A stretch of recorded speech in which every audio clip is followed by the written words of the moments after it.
Welcome to the PrepZone at DMVSTREAM.com. I'm Darcy Tharp, and I'm joined here today by Dave Owens. Thank you. A Naval Academy graduate who served in the Navy for 6 years before continuing on to have an excellent career in sports journalism.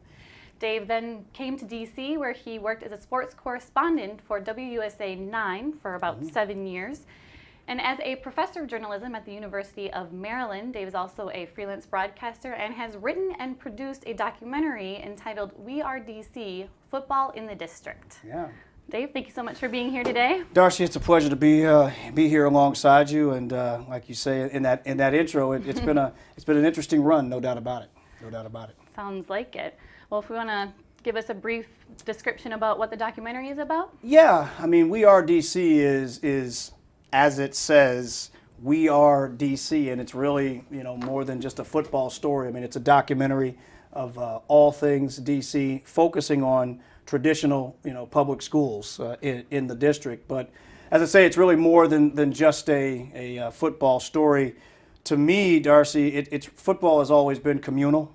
I mean, and what I mean by that is, you go to a game and it's not just, boys and girls playing football. I mean, you've got families out there, you've got friends, you've got coaches, you've got players, you've got former players on a Friday night, on a Saturday afternoon. I mean, it really is a community type thing. And so wherever you go, and I thought DC was pretty unique because it's relatively a small area, 50 or 60 square miles. And yet it's got a lot of, small subsets to it, the Shaw neighborhood, Uptown, Midtown, Anacostia, and things of that nature. So when you look at DC, you've had a lot of great players. I mean, Vernon Davis was just in the Super Bowl. Cato June was in the Super Bowl for Indianapolis a couple of years ago. Great coaches. Willie Stewart, Bob Hedden, Sal Hall. Those names resonate for a lot of people in this area. You've had great programs. Dunbar, the great Crimson Tide. Again, Anacostia, H.D. Woodson, Coolidge, Roosevelt. And so I think the common thread, the common fiber for all of them is community and the passion and the pride that those communities have. And so that's what I tried to capture in the documentary. Well, from what I've seen, it sounds amazing to me. Thank you very much. But Dave, what was the impetus for you to make this? How did you wake up one day and decide I'm going to make a documentary about DC football? Interesting you say that because for me, I sort of started out just doing some interviews because I was really interested in talking to the coaches in how they built these programs. And I was sort of going to stop at the great rivalry of H.D. Woodson and Anacostia. And then as this thing started to sort of steamroll, I sort of learned, not being from D.C. originally, that there was so much more. And so because there was this great collection of information and data that took me all the way back to 1954, the first integrated prep football game here in the district, I mean, I said to myself, hey, I've got to start to string this together. So, a couple of interviews sort of started to turn into a couple more interviews, which then started to turn into an incredible documentary. And so that's sort of where I went with this thing. And I've always, again, believed that community football was about community. I love the way communities rally around young men and, young women, because girls play football too. So I love the way communities rally around these teams, these coaches. And in DC, there's been a lot of different variables that have made it unique, some good and some bad. So that's very true. Well, so you say, you like that it's about community. Sure. What are some of your favorite storylines from the documentary that you discovered? Man, there's so many of them, but I think the first one jumps out at me, really. And I put it first.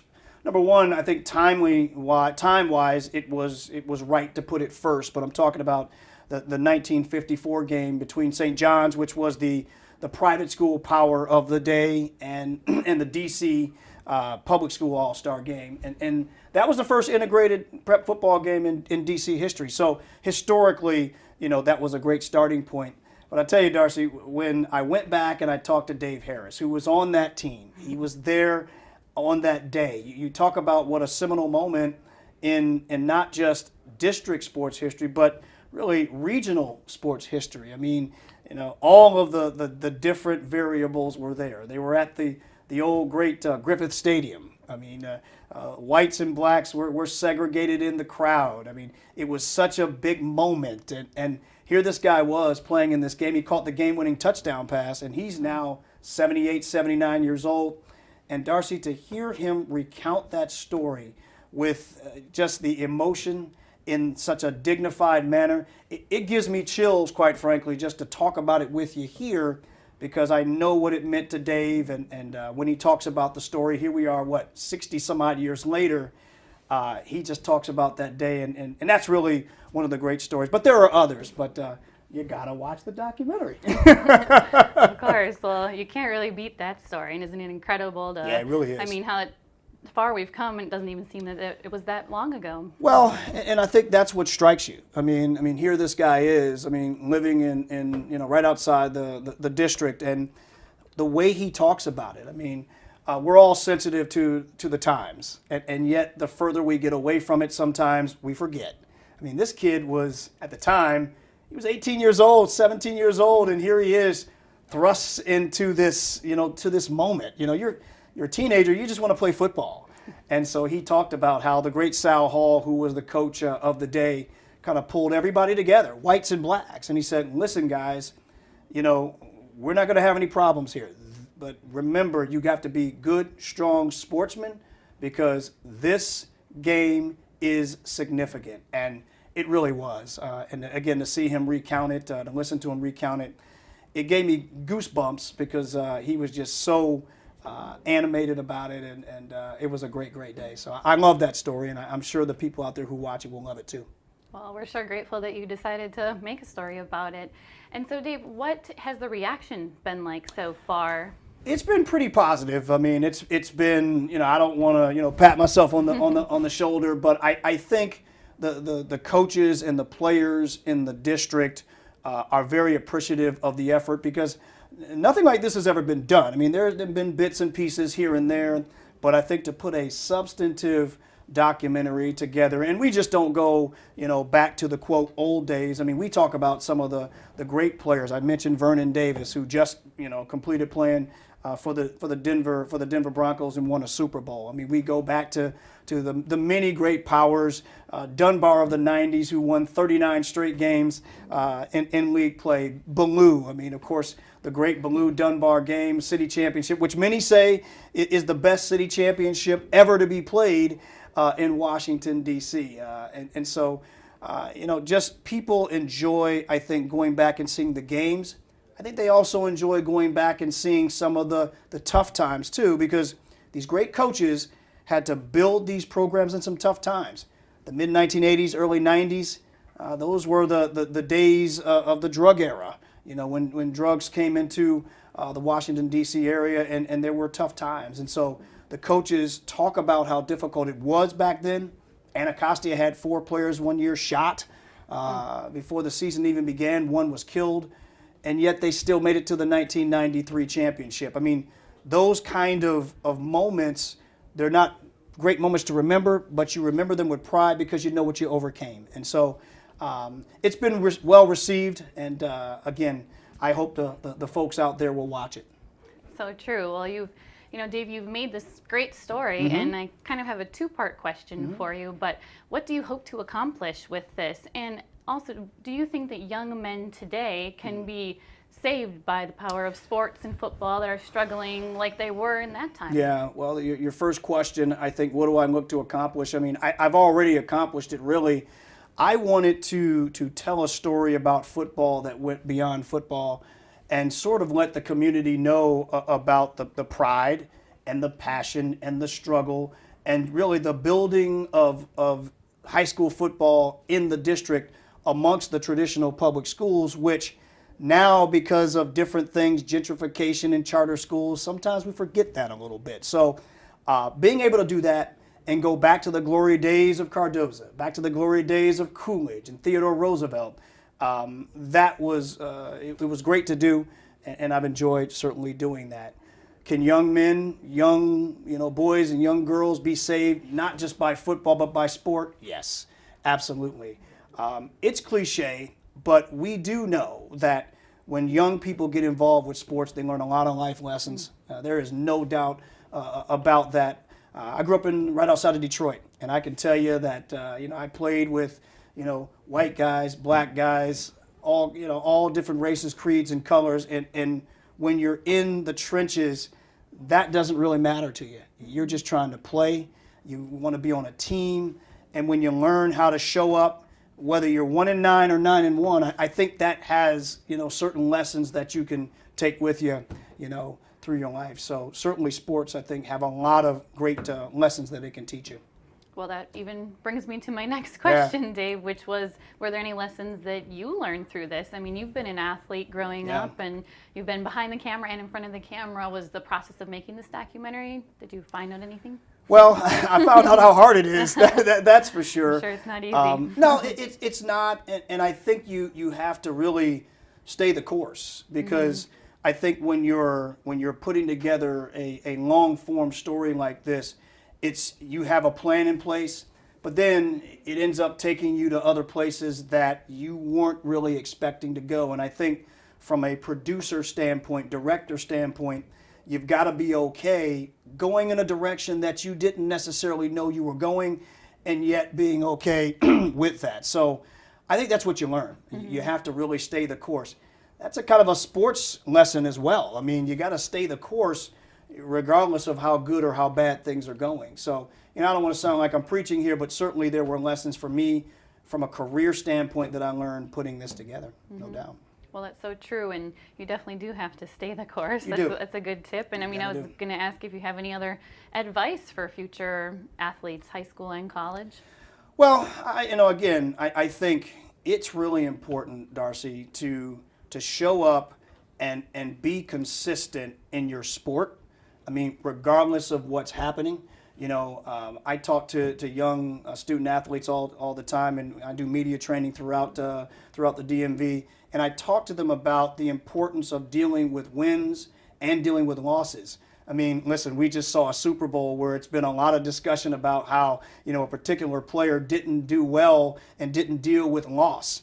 Those types of things, I think, for young student athletes are really important. Sports sort of teaches you those types of things, how to show up and see it through, regardless of whether you're playing, whether you're getting the kind of playing time or the acclaim that you want.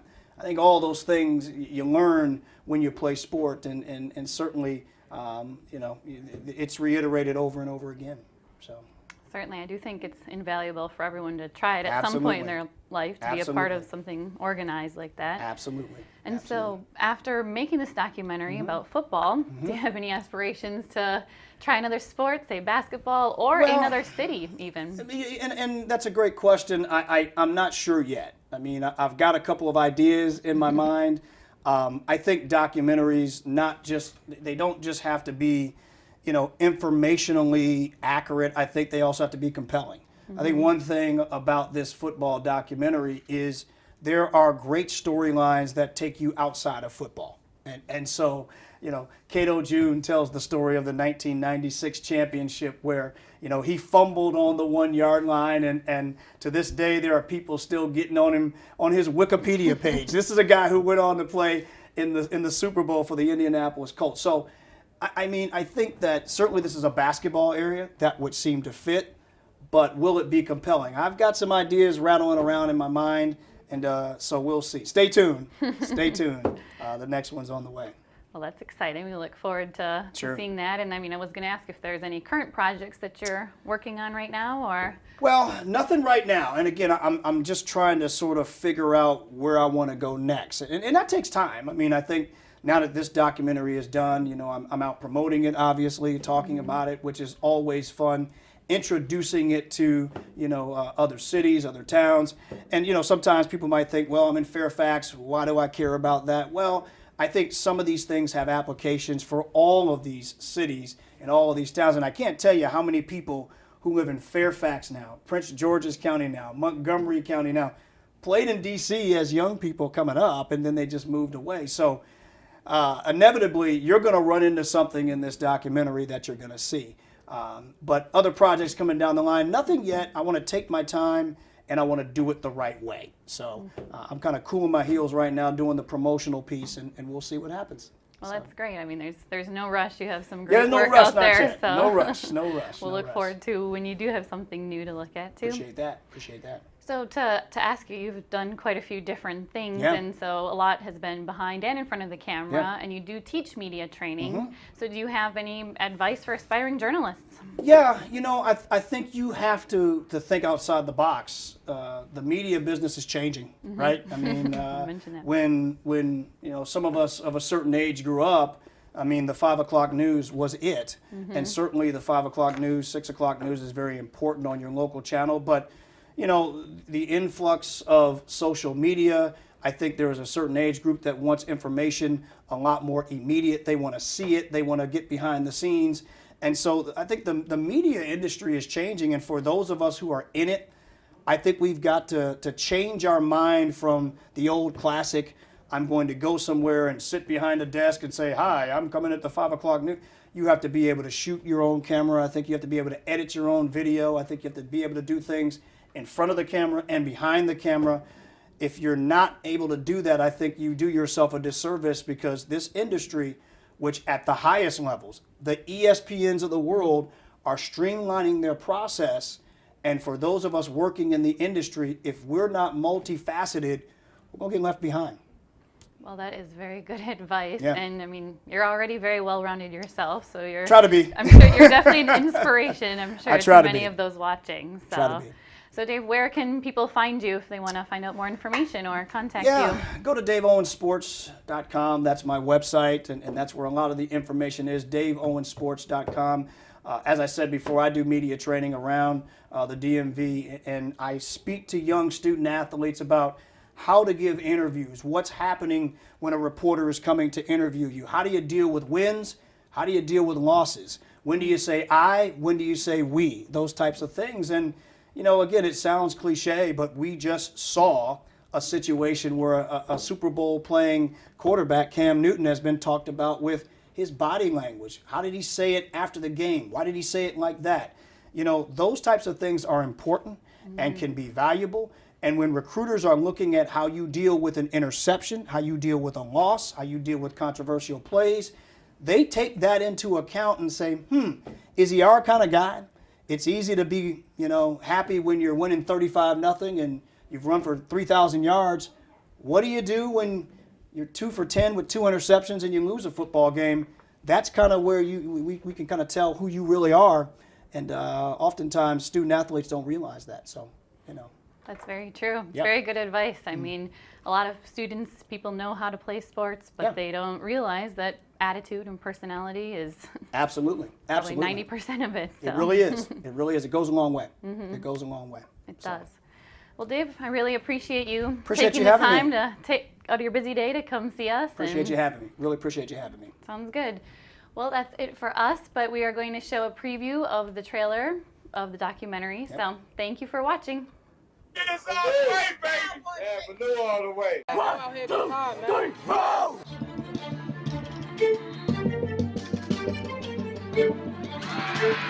to any urban city, I can guarantee you, football is a very cohesive program. Enjoyed the high school games.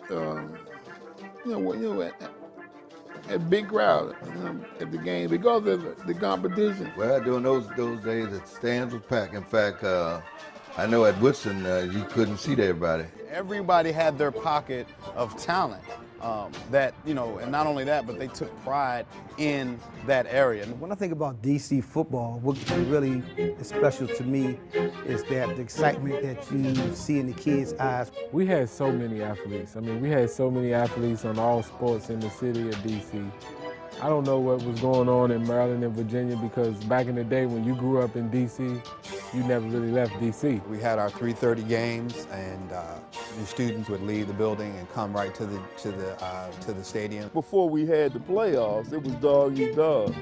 So if you won the division, then you went to the championship game. DC for years has always had, DC's a basketball city. I think if you talk to anybody, everybody's gonna say DC's a basketball town. But you look at the players who start coming out in football. Our field wasn't the greatest. I mean, played on the Dust Bowl field at Dunbar.